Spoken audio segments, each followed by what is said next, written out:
बिहार की राजनीति में तेजस्वी यादव और लालू यादव को घेरने के लिए, उनको कमजोर करने के लिए, उनको दबाने के लिए कांग्रेस ने एक भी कसर नहीं छोड़ी है। आपको पूरे रूप से बताया तो यहाँ पे जातियों की अदला बदली तक कर ली गई है।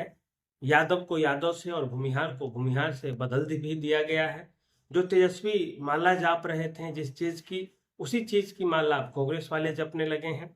और खास करके कन्हैया कुमार को जब से बिहार में भेजा गया है, राजद को चीट सी हो गई है।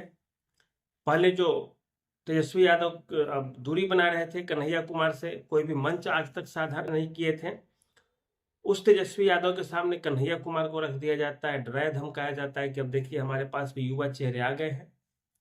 और तेजस्वी परिवार डर भी जाता है, कुछ कमेंट करने से बचता है। राजद के नेता बोलते हैं कि इन सब चीजों का क्या फायदा होगा दलित को अध्यक्ष बना करके अखिलेश सिंह को हटाने का।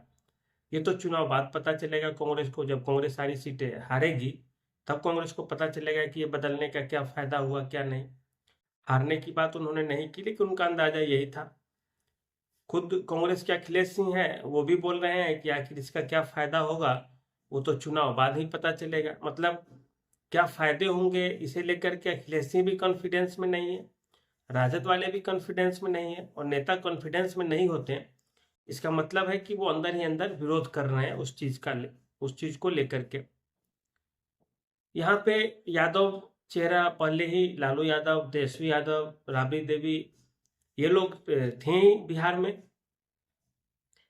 फिर से पप्पू यादव की एंट्री करा दी गई, जो तेजस्वी यादव के विरोधी या विपक्षी समझे जाते हैं। तेजस्वी यादव को चुनौती किसी यादव नेता से मिल सकती है तो वो पप्पू यादव है बिहार में। इसी कारण तो लालू यादव ने पप्पू यादव को राजद से धक्का मार के बाहर कर दिया था। और धक्का मार के बाहर करने के बाद ही तो पप्पू यादव ने अपनी अपना जन अधिकार पार्टी बनाया था पप्पू यादव ने। और वो पप्पू यादव कांग्रेस में आ रहे हैं और कांग्रेस उनको जगह दे रही है। कांग्रेस के अभी हाल ही में नेता आए थे तो उन्होंने पप्पू यादव की प्रशंसा भी कर दी, बड़ाई भी काफी की कि भाई निर्दलीय जीत के आए हैं, सांसद हैं। और पप्पू यादव की कीमत पर आरजेडी से दुश्मनी कांग्रेस को बड़ा भारी पड़ेगी, इसमें भी कोई दो राय नहीं है। कन्हैया कुमार को आप भेजते हैं यात्रा पे कि जाओ यात्रा निकालो, रोजगार दो, पलायन रोको। ये तो तेजस्वी यादव भी मांग कर रहे हैं कि रोजगार दो। जातीय जनगणना की बात तेजस्वी पहले करते थे और हो गया तो फिर उसके बाद वो चुप हो गए, क्योंकि उस समय वो सरकार में थे तेजस्वी। अब राहुल गांधी एक अलग से जातीय जनगणना, ये थोड़ा अलग ढर्रे का, अलग टेक्निक से, अब मतलब, और उस टेक्निक से करने पर क्या जातियों की संख्या बढ़ जाएगी घट जाएगी, ये तो राहुल गांधी ही बता पाएंगे सही से। क्योंकि नीतीश कुमार ने जो कराया है वो ठीक ठाक ही है, उसमें तो किसी को कोई फायदा होता हुआ या कुछ नुकसान होता हुआ नहीं दिखा है। तो कांग्रेस की अलग भाषा चल रही है, राजद की अलग भाषा चल रही है। जबकि जब तेजस्वी मांग कर रहा है नौकरी की तो कांग्रेस को भी उसी में हाथ बटाना चाहिए, जोर से आवाज लगानी थी। एक बोल रहा है दूसरा भी वही चीज बोलेगा तो और मजबूती आएगी बातों में। लेकिन कांग्रेस अपना अलग राग अलाप रही है। एक बार इससे पहले के चुनाव में भक्त चरण दास उड़ीसा के थे, जो प्रभारी बन के आए थे बिहार में, जैसे भी अल्लावारू जी आए हैं। भक्त चरण दास बड़ा दबाव बना रहे थे राजद पे, उस समय लालू यादव थोड़े ठीक ठाक थे। लालू ने उनको भक्त चरण दास की जगह भक्त चोनहर दास कहा था, वो भक्त चोनहर दास है, कुछ नहीं जानते बिहार को। और 60-70 सीटें कांग्रेस को दी गई थी और लालू समझ रहे थे कि हम भी तो जीतने नहीं जा रहे हैं, दे देते हैं। और कमजोर सीटें दी गई थी कांग्रेस को, कांग्रेस 18-19 जीत के भी आई है 70 में से। लेकिन कहा जाता है कि स्ट्राइक रेट काफी कम था कांग्रेस का और इस कारण कांग्रेस ने राजद को भी बर्बाद किया। और सारे एनालिस्ट बोलते हैं कि राजद ने गलती की कांग्रेस को 70 सीटें दे करके। राजद यदि कांग्रेस को 30-40 सीटें दी थी और कम से कम 30 सीटें पे और चुनाव लड़ती राजद वाले, तो फिर राजद को, इसमें कोई दो राय नहीं है कि आप 100 के आसपास देखते। क्योंकि राजद का स्ट्राइक रेट जीतने की क्षमता राजद के पास विधायक काफी संख्या में है। और राजद वाले जितनी सीटों पे चुनाव लड़े उसमें आप देखें तो 50% से ज्यादा सीटें वो जीते हैं एक तरह से। और इसीलिए कहा जा रहा है कि कांग्रेस को इस बार कम सीटें देने की बात की जा रही थी। कांग्रेस वाले माथा पीट रहे थे, पटकने लगे कि अब हम ये करेंगे वो करेंगे, टीमें बनेंगे, मजबूती से आएंगे। राजद वाले सारी चीजों को मजाक में ले रहे हैं। मतलब है कि कांग्रेस पॉलिसी पैरालिसिस की स्थिति से गुजर रही है बिहार में, और सही बात है, उसके पास वोट तो है ही नहीं। और राजद वाले ये चीज समझ रहे हैं, और कन्हैया कुमार और पप्पू यादव को आगे करके कांग्रेस ने एक तरह से गलती कर दी है, क्योंकि ये दो ऐसे चेहरे हैं जिसके नाम पे राजद बेचैन हो जाती है, छनमना जाती है, और वो आपके साथ अंदरूनी कलह की स्थिति हो गई तो फिर बड़ा दिक्कत होगा। फिर कांग्रेस के प्रत्याशी को राजद वाले मदद नहीं करेंगे, राजद वाले को कांग्रेस वाले मदद नहीं करेंगे। और तेजस्वी को जो बर्बाद करने की या तेजस्वी परिवार को कमजोर करने की कोशिश यदि की जाएगी तो फिर बड़ा दिक्कत है। तेजस्वी इस चीज को इतने आसानी से नहीं होने देंगे, और तेजस्वी के जो समर्थक है उनको ये बात पचेगी नहीं। और तीसरा फ्रंट प्रशांत किशोर का खुला है बिहार में, उधर भी मुसलमानों का रुझान है, दलित ही उनके अध्यक्ष हैं, पार्टी के ही अध्यक्ष हैं दलित। ब्राह्मण वोटर्स का झुकाव दिख रहा है प्रशांत किशोर की ओर। तो कुल मिला के देखें तो स्थिति तेजस्वी के पक्ष में जो अब तक दिख रही थी, कांग्रेस के इस तरह का बर्ताव करने के बाद तेजस्वी थोड़े कमजोर दिखने लगे हैं। कमजोर खुद को भी वो महसूस कर रहे होंगे, और इसके बाद जदयू भाजपा वाले चढ़े ही हैं, ईडी सीबीआई ये सब तो रेड मारेगी ही मारेगी। अब भाजपा चूंकि अब दो फ्रंट पे लड़ रही है, एक फ्रंट पे जदयू न टूटे, जदयू से कोई दूसरा चेहरा ना आ जाए नीतीश कुमार के अलावा, उस पर भी उनका फोकस है। तभी तो जिस अधिकारी को जदयू के नेताओं की संरक्षण मिला हुआ है, जदयू के नेताओं के करीबी हैं, और उनके यहाँ भी ईडी का छापा पड़ता है, तो सरकार ही तो रिटायरमेंट के बाद जिन अधिकारियों को एक्सटेंशन मिलता है, मतलब सरकार की उन पर अच्छी नजर है, सरकार का हाथ है उनके सर पे कि चलो कमीशन आप भी लो, हम भी लेते हैं, पार्टी तक पहुंच रही है पैसा और आप काम करते रहो।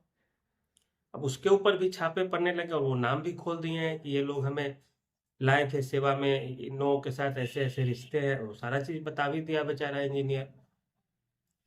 आईएएस तक पे भ्रष्टाचार के आरोप लग गए हैं जो सरकार के करीबी हैं। मतलब कहीं न कहीं जो केंद्रीय आला कमान है उसका दो तीन जगह नजर है। पहला विपक्ष पे है ही, दूसरा पक्ष में भी कोई गद्दारी न कर दे, पक्ष में भी कोई मोटी रकम न दे दे अपने दुश्मन को, इसका भी ध्यान रखा जा रहा है। और कुल मिला के ये चीजें बेचैन करने वाली है। नीतीश कुमार की पार्टी में भी जो नंबर 2 नंबर 3 खुद को सोच रहे होंगे, उनके लिए भी ये बुरी चीज है। राजद के लिए बुरी चीज है, चूंकि कांग्रेस भी थोड़ा दूसरे तरह से पेश आ रही है, भाजपा जदयू आ ही रही थी। कुल मिला के देखा जाए तो तेजस्वी के परिवार, लैंड फॉर जॉब का जो मामला है वो भी तेजस्वी के परिवार पे धब्बा की तरह है, चारा घोटाला वो भी धब्बा की तरह है। और सारे लोग समझ रहे हैं, लोग कितने भी इरिटेट है, फ्रस्ट्रेट है, लेकिन फिर भी आखिर ये सब जो आरोप है वो निगेटिव ही होते हैं। भले ही 44% लोग चाह रहे हो कि तेजस्वी मुख्यमंत्री बने बिहार का, सीवेट उसी वोटर का जो सर्वे आया उसमें तेजस्वी सबसे लोकप्रिय नेता के रूप में उभरे हैं, लेकिन प्रशांत किशोर के आने से, पप्पू यादव के आने से, कन्हैया कुमार के आने से तेजस्वी की छवि थोड़ी धूमिल हुई है, कमजोर हुई है। क्योंकि जो आपको टक्कर दे रहे थे पहले, एक थे नीतीश कुमार, आपके पीछे जो पड़ी थी वो भाजपा थी, अब सब आपके पीछे पड़ गए हैं, तो निस्संदेह तेजस्वी के लिए बड़ी दुख की बात है, चिंता की चीज है। और इस चीज को देखिए कैसे लालू यादव हैंडल करते हैं, ये बड़ा देखने वाली चीज होगी। खैर चुनाव में भी थोड़े समय है, कांग्रेस की भाषा तो बदली है लालू यादव के डर से, डंडे से, कि चुनाव तेजस्वी के राजद के नेतृत्व में ही लड़ा जाएगा, लालू के नेतृत्व में। लेकिन जो बातें फैल गई उससे तो आप मुंह नहीं मोड़ सकते हैं। कुल मिला के देखें तो स्थिति बड़ा विचित्र सी है बिहार में। ये स्वाभाविक सा है चीज, कोई भी समझ सकता है कि तेजस्वी यादव को चबाने की, खत्म करने की पूरी कोशिश कांग्रेस के द्वारा चल रही है, और तेजस्वी इतने आसानी से मानने वाले नहीं है, लालू परिवार इतना आसानी से नहीं मानेगा। ये चीजें आप देखते रहिएगा, लिख के रख लीजिएगा। और चुनाव में कांग्रेस को ज्यादा नुकसान होगा, राजद को थोड़ा बहुत तो होगा ही, उसको भी होगा, कम होगा। जैसे जदयू को ज्यादा हुआ था चिराग पासवान के साथ चुनाव लड़ने से, चिराग पासवान चुनाव लड़े थे अलग होकर के और जदयू के साथ नहीं थे, जिस कारण जदयू सीधे सीधे 40-50 सीटों पे आ गई थी। फिर भी मुख्यमंत्री तो थी ही। वही हाल यदि राजद कांग्रेस लेफ्ट जीत भी जाते हैं तो मुख्यमंत्री तो तेजस्वी ही होंगे, चाहे कोई कितना भी माथा पीट ले, विभागों के बंटवारे पे कुछ भी कर लिया जाए। ये थोड़ी टेढ़ी खीर है, लेकिन असंभव कुछ भी नहीं है राजनीति में। जैसे रिपोर्ट आ रहे हैं, सर्वे आ रहे हैं, पटना यूनिवर्सिटी में चुनाव हुए हैं, एबीवीपी वाले एक ही सीट पे जीते हैं, बाकी सारे सीटों पे विपक्षी पार्टियां जीत गई है। तो अब कहा जा सकता है कि बिहार में जदयू भाजपा की जो जोड़ी है वो कमजोर है, नेतृत्व कमजोर है उनका, और जमीन पे कुछ दिख नहीं रहा है। होता तो फिर कम से कम इस तरह की हार नहीं होती, और वो भी भाजपा वाले एबीवीपी जीत गई एक पोस्ट पे इसलिए क्योंकि राजद ने धोखा दे दिया। अगर राजद थोड़ी मुस्तैदी से लड़ी होती चुनाव तो फिर यहाँ भी भाजपा वाले बाहर हो जाते, एबीवीपी बाहर हो जाते। कुल मिला के यही है कि स्थिति तो तेजस्वी के पक्ष में जा रहा था बिहार का, लेकिन इसे प्रशांत किशोर कन्हैया कुमार और पप्पू यादव जैसे नेताओं ने तोड़ मरोड़ दिया, जिससे परिणाम क्या आएंगे ये कहना थोड़ा मुश्किल हो रहा है। खैर, राजनीति में सारी चीजें होते रहती है, तो देखिए क्या होता है आगे। आज के लिए इतना ही। धन्यवाद, नमस्कार।